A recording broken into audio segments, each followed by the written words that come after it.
Hello, welcome po ulit sa aking YouTube channel. Ngayon magluluto po tayo ng adobong paksiw na tulingan. Let's go, luto na po tayo. Una, hugasan muna natin yung isda para hindi siya masyadong malangsa. O, hugas na hugas na.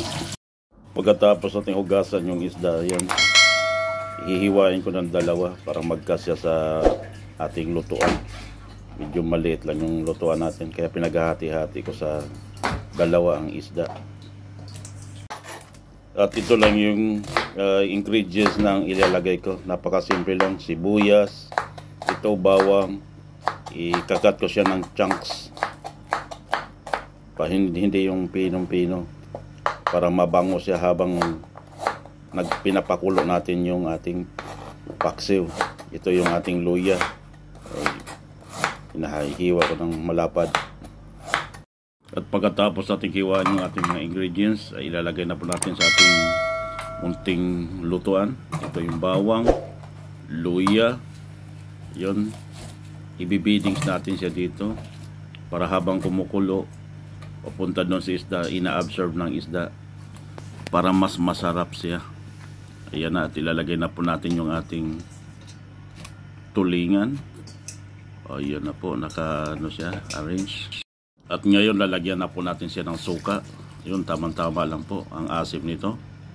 Ayan na po siya.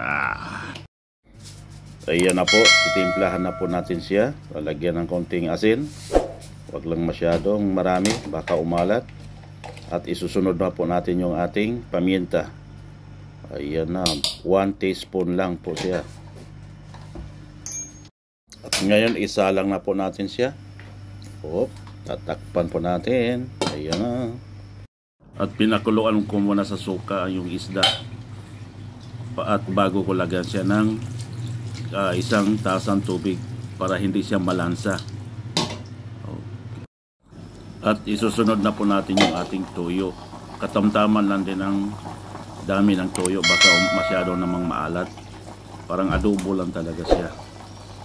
At ilalagay ko na po yung sili at pakuluan po natin siya ng mahaba-habang oras, mas lalong sasarap yung ating paksiw na adobo.